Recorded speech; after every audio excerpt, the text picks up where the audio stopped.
السلام علیکم ورحمت الله. دوستانو الله دې وکړي جوړ او روغ باسې. زه خو ترې بیخي نه ویرېږم ښه. دغه ماشاءالله داسې ښایسته ښایسته مال د ښه چاغ چې دا یو دانه درته قرباني کړمه که نه نو فکر وکړه چې زموږ او ستاسو د څو فامیلونو کېږي.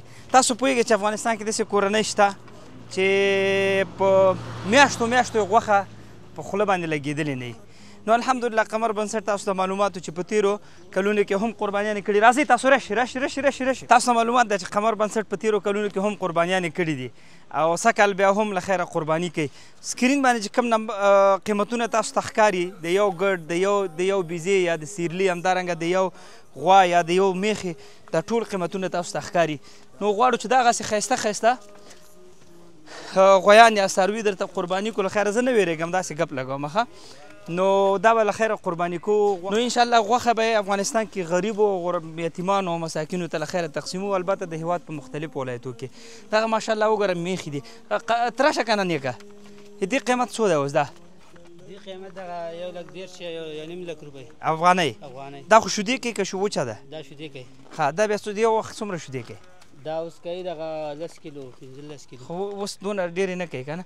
او د کې نر کم یو دی؟ نر پکې نه هغه دی. ها نه د مخکې نه هغه څومره غوښه کوي دا؟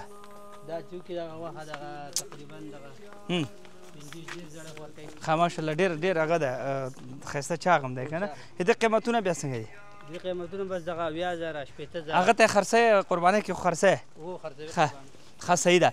نو راځئ دوستانو سره بیا ځل قمر سره قرباني وکړي تر څو پورې افغانستان مختلفو ولایتو کې د خیره د دې قربانۍ غوښې په مختلفو ولایتو کې کونډ یتیمان او هغه خلک چې په میاشتو غوښه نه ویني ستاسو قرباني به انشاءالله دوی ته موږ کوو. صحیح ده. الله مو خوشحال لره. ډېره مننه.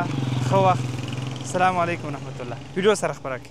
دا وطن آباد غواړو تل یې زنده‌باد غواړو ناپوهي دې ورک سي علم او سواد غواړو.